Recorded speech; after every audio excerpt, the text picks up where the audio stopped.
Hello student, I am Leelam Chandrakar from zoology department. आज का हमारा टॉपिक है क्लासिफिकेशन ऑफ प्रोटीन। इससे पहले वाली लेक्चर में हमने मॉलिक्यूलर स्ट्रक्चर और फिजिकल प्रॉपर्टीज़ के बेस पे प्रोटीन के क्लासिफिकेशन को देखा था। आज हम देखेंगे on the basis of structure, मतलब कि स्ट्रक्चर के बेस पे प्रोटीन कितने टाइप के होते हैं। तो स्ट्रक्चर के बेस पे प्रोटीन 4 टाइप के होते हैं। फर्स्ट है प्राइमरी स्ट्रक्चर, सेकंड है सेकेंडरी स्ट्रक्चर, थर्ड है टर्सरी स्ट्रक्चर और फोर्थ है क्वाटरनरी स्ट्रक्चर। तो फर्स्ट हम देखते हैं प्राइमरी स्ट्रक्चर को। तो प्राइमरी स्ट्रक्चर एक सिंगल चेन होती है, ठीक है। मतलब एमिनो एसिड का एक सीधा सीधा सीक्वेंस जो है वो उसका प्राइमरी स्ट्रक्चर है। तो यहाँ पे एमिनो एसिड का एक सीक्वेंस दिया हुआ है। ये फर्स्ट एमिनो एसिड है, ये है सेकेंड, ये है थर्ड, ये है फोर्थ और ये है फिफ्थ। इस प्रकार से एमिनो एसिड की एक लंबी चेन होती है, लंबी सीक्वेंस होती है, ठीक है। तो एमिनो एसिड को 3 वर्ड से डिनोट किया जाता है। तो यहाँ पे फर्स्ट एमिनो एसिड है एलानिन, सेकेंड है ग्लाइसिन, थर्ड भी ग्लाइसिन है, फोर्थ है हिस्टिडीन और फिफ्थ है ल्यूसिन, ठीक है। इस प्रकार से अलग अलग एमिनो एसिड जो है वो एक लंबी चेन को बनाती हैं और ये आपस में पेप्टाइड बॉन्ड से जुड़े हुए होते हैं, ठीक है। और इस तरीके से एक लॉन्ग चेन बनती है जिसे हम पॉलीपेप्टाइड चेन कहते हैं। तो अगर पॉलीपेप्टाइड चेन सिर्फ पेप्टाइड बॉन्ड से मिलकर बनी हो तो उस स्ट्रक्चर को प्राइमरी स्ट्रक्चर कहा जाता है, ठीक है। तो अगर पॉलीपेप्टाइड चेन में सिर्फ पेप्टाइड बॉन्ड है तब हम उसे कहेंगे प्राइमरी स्ट्रक्चर। तो ये इस प्रकार से एक लीनियर स्ट्रक्चर होता है एमिनो एसिड का जिसे हम प्राइमरी स्ट्रक्चर कहते हैं, ठीक है। उसके बाद सेकेंड है सेकेंडरी स्ट्रक्चर। तो इसमें क्या होता है, जो लॉन्ग पॉलीपेप्टाइड चेन है वो पेप्टाइड बॉन्ड से तो मिलकर बनी होती हैं और अगर उसमें हाइड्रोजन बॉन्ड की एडिशन हो जाए तो उस स्ट्रक्चर को सेकेंडरी स्ट्रक्चर कहते हैं, ठीक है। तो सेकेंडरी स्ट्रक्चर जो है वो पेप्टाइड बॉन्ड और हाइड्रोजन बॉन्ड से मिलकर बना होता है जिसके कारण ये फोल्ड हो जाती है हाइड्रोजन बॉन्ड की वजह से, ठीक है। इसकी स्ट्रक्चर जो है वो हेलिकल होती है और ये 2 टाइप के होते हैं। एक होता है अल्फा हेलिक्स और सेकंड होता है बीटा प्लेटेड शीट स्ट्रक्चर, ठीक है। तो 2 प्रकार की सेकेंडरी स्ट्रक्चर प्रेजेंट होती हैं। तो इसमें हम फर्स्ट देखते हैं अल्फा हेलिक्स को। तो इसमें क्या होता है, जो एमिनो एसिड है उसका सीक्वेंस मुड़ जाता है, ठीक है। जैसे मान लो कि एमिनो एसिड का एक सीक्वेंस है, ठीक है। ये फर्स्ट एमिनो एसिड है, ये है सेकेंड, ये है थर्ड, ये है फोर्थ। इस प्रकार से एमिनो एसिड जो है वो आपस में पेप्टाइड बॉन्ड से जुड़ा हुआ है और ये एक लंबी पॉलीपेप्टाइड चेन है, ठीक है। लेकिन यहाँ पे पेप्टाइड बॉन्ड के अलावा हाइड्रोजन बॉन्ड भी बनता है जिसकी वजह से ये जो सीक्वेंस है वो इस प्रकार से मुड़ करके हेलिकल शेप बना लेता है, ठीक है। इसे कहा जाता है अल्फा हेलिक्स। अब यहाँ पर हाइड्रोजन बॉन्ड बनता कैसे है, तो इसको हम एक एग्जांपल से समझते हैं। तो ये है अल्फा हेलिक्स, ठीक है। यहाँ पे एमिनो एसिड का सीक्वेंस दिया हुआ है जो कि आपस में पॉलीपेप्टाइड चेन के द्वारा जुड़ा हुआ है, ठीक है। पेप्टाइड बॉन्ड से जुड़ा हुआ है। इसी प्रकार से यहाँ पे भी एमिनो एसिड का सीक्वेंस है और यहाँ पर भी है, ठीक है। अब ये एमिनो एसिड का जो कार्बोक्सिलिक एसिड है उसका कार्बोनाइल ग्रुप है C डबल बॉन्ड O, ठीक है। इसी प्रकार से यहाँ पर भी है कार्बोक्सिलिक एसिड का कार्बोनाइल ग्रुप, ठीक है। और यहाँ पर भी कार्बोनाइल ग्रुप है, यहाँ पर भी है कार्बोनाइल ग्रुप, ठीक है। अब दूसरी तरफ यहाँ पे एमिनो एसिड का एमाइन ग्रुप है, ठीक है। ये जो हाइड्रोजन होता है ये नाइट्रोजन के एटम के साथ जुड़ा हुआ है जो कि ज़्यादा इलेक्ट्रोनिगेटिव एटम है, ठीक है। अब ये जो कार्बोनाइल ग्रुप का जो ऑक्सीजन है उसके पास में लोन पेयर होता है, ठीक है। तो ये डबल बॉन्ड होता है तो इसके पास में 2 लोन पेयर होते हैं, ठीक है। तो ये एक लोन पेयर को डोनेट करने की टेंडेंसी रखता है और जो हाइड्रोजन है वो इलेक्ट्रोनिगेटिव एटम है, ठीक है। तो ये इसकी इलेक्ट्रॉन को अपनी तरफ खींचने की कोशिश करेगा जिससे इनके ऊपर में हल्का सा पार्शली पॉजिटिव चार्ज आ जाएगा, ठीक है। जिससे इनके बीच में मतलब कि हाइड्रोजन और ऑक्सीजन के बीच में एक बॉन्ड बन जाता है जिसे हाइड्रोजन बॉन्ड कहते हैं। ठीक है, इसके कारण ये मुड़ जाता है। तो इस प्रकार से यहाँ पे बॉन्ड बन जाएगा ऑक्सीजन और हाइड्रोजन के बीच में। इसी प्रकार से यहाँ पे भी बॉन्ड बन जाएगा, यहाँ पर भी बॉन्ड बन जाएगा और यहाँ पर भी बॉन्ड बन जाएगा। ठीक है, जिसके कारण इसकी जो स्ट्रक्चर है वो मुड़ जाती है, हेलिकल शेप की हो जाती है। तो जो प्राइमरी स्ट्रक्चर था उसका सीक्वेंस था कुछ इस प्रकार से, लेकिन जब ये इसमें हाइड्रोजन बॉन्ड के द्वारा जब ये आपस में जुड़ते हैं तब इसकी स्ट्रक्चर जो है वो इस प्रकार से हो जाती है, ये फोल्ड हो जाती है। ठीक है, तो अल्फा हेलिक्स भी 2 टाइप के होते हैं। एक होता है राइट हैंडेड हेलिक्स और सेकंड होता है लेफ्ट हैंडेड हेलिक्स।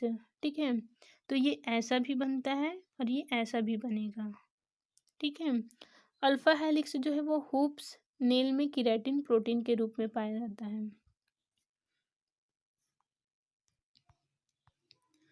उसके बाद सेकंड है बीटा प्लेटेड शीट स्ट्रक्चर।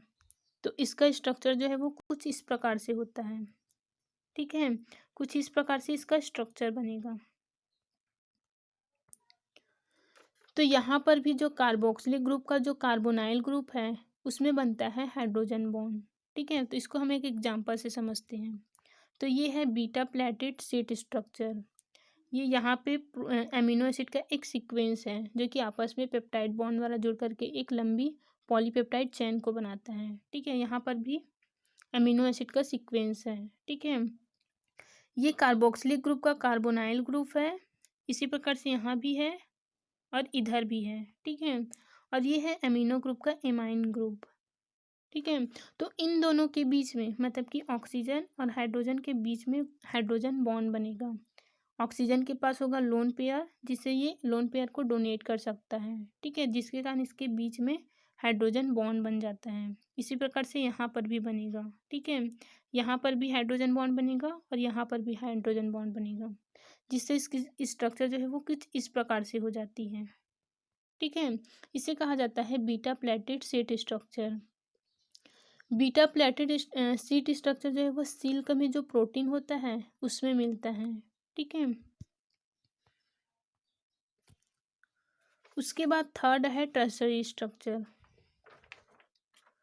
तो सेकेंडरी स्ट्रक्चर आपस में मिलकर के टर्सरी स्ट्रक्चर को बनाते हैं, मतलब कि हेलिकल और बीटा प्लेटेड शीट स्ट्रक्चर दोनों आपस में मिलकर के टर्सरी स्ट्रक्चर बनाती हैं। ठीक है, तो यहाँ पे फोल्डिंग जो है वो ज़्यादा होगी और ये बहुत सारे बॉन्ड के द्वारा आपस में जुड़े होते हैं, जैसे कि हाइड्रोजन बॉन्ड हो गया, आयनिक बॉन्ड हो गया, डाइसल्फाइड बॉन्ड हो गया या फिर हाइड्रोफोबिक बॉन्ड हो गया। ठीक है, ये इन बॉन्ड्स के द्वारा आपस में जुड़ते हैं जिसके कारण इसकी जो स्ट्रक्चर है वो और ज़्यादा फोल्ड हो जाती है, जिसे हम टर्सरी स्ट्रक्चर कहते हैं। ठीक है, तो यहाँ पे हम इसके एग्जाम्पल को देखते हैं। तो ये एक एमिनो एसिड है, ये एक टर्सरी स्ट्रक्चर है। ठीक है, जो कि बहुत ज़्यादा फोल्ड हो चुकी है।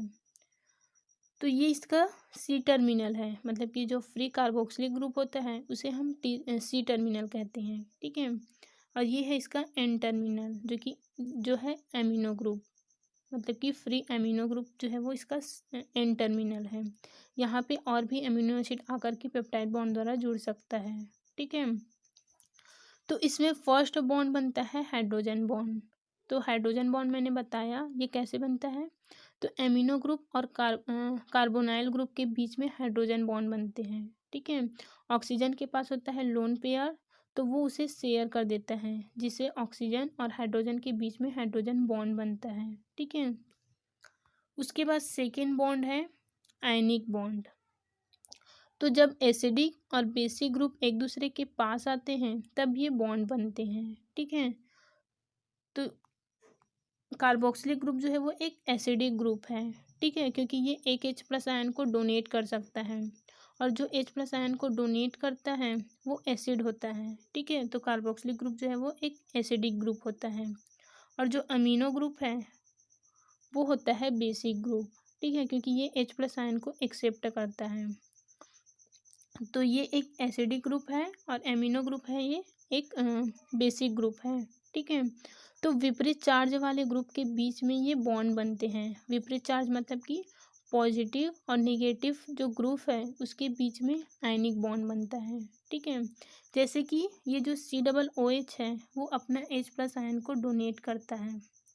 ठीक है, जिससे ऑक्सीजन के ऊपर में निगेटिव चार्ज आ जाता है। ठीक है, अब ये जो एमिनो ग्रुप है वो इस H+ आयन को एक्सेप्ट कर सकता है, तो ये NH3 में कन्वर्ट हो जाएगा, जिससे इनके बीच में प्लस चार्ज आ जाएगा।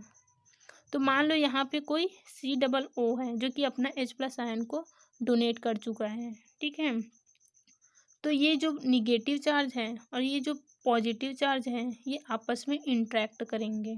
ठीक है, इसी को कहा जाता है आयनिक बॉन्ड, जो कि विपरीत चार्ज वाले ग्रुप के बीच में बनता है। ठीक है, उसके बाद थर्ड है डाइसल्फाइड बॉन्ड। तो किसी एमिनो एसिड में अगर थायो ग्रुप प्रेजेंट है तब उनके बीच में डाइसल्फाइड बॉन्ड बनता है। ठीक है, सल्फर सल्फर आपस में मिलकर के बॉन्ड बनाते हैं जिसे हम डाइसल्फाइड बॉन्ड कहते हैं। तो इस प्रकार से जब ये amino acid hydrogen bond, disulphide bond और आयनिक बॉन्ड से आपस में जुड़ करके जब और अधिक फोल्ड हो जाते हैं तो उसे हम कहते हैं टर्सरी स्ट्रक्चर। ठीक है, तब उसे प्रोटीन की टर्सरी स्ट्रक्चर कहा जाता है। टर्सरी स्ट्रक्चर जो है वो माइलोग्लोबिन एंजाइम से फिर हार्मोन्स में मिलते हैं। उसके बाद फोर्थ स्ट्रक्चर है क्वाटर्नरी स्ट्रक्चर। अब कुछ प्रोटीन ऐसे होते हैं जिनमें इससे आगे लेवल का स्ट्रक्चर मिलता है, मतलब कि एक टर्सरी स्ट्रक्चर को मान लो ये एक टर्सरी स्ट्रक्चर है। ठीक है, तो एक टर्सरी स्ट्रक्चर को एक सब यूनिट कहते हैं। तो ऐसे ऐसे करके कई सारे टर्सरी स्ट्रक्चर मिलकर के क्वाटर्नरी स्ट्रक्चर को बनाते हैं। ठीक है, तो ये टर्सरी स्ट्रक्चर का एक सब यूनिट है, ये है सेकेंड सब यूनिट, ये है थर्ड, यहाँ ये है फोर्थ। ठीक है, तो यहाँ पे 4 टर्सरी स्ट्रक्चर आपस में मिल करके, मतलब कि यहाँ पे 4 सब यूनिट आपस में इंटरेक्ट करेंगे और अधिक फोल्ड हो जाएंगे, तब इसको हम कहते हैं क्वाटर्नरी स्ट्रक्चर। तो यहाँ पे 4 टर्सरी स्ट्रक्चर जो है वो आपस में बॉन्ड के द्वारा जुड़ेंगे और ये और अधिक फोल्ड हो जाएंगे, जिसे हम क्वाटर्नरी स्ट्रक्चर कहेंगे। ठीक है, इसका एग्जाम्पल है हीमोग्लोबिन।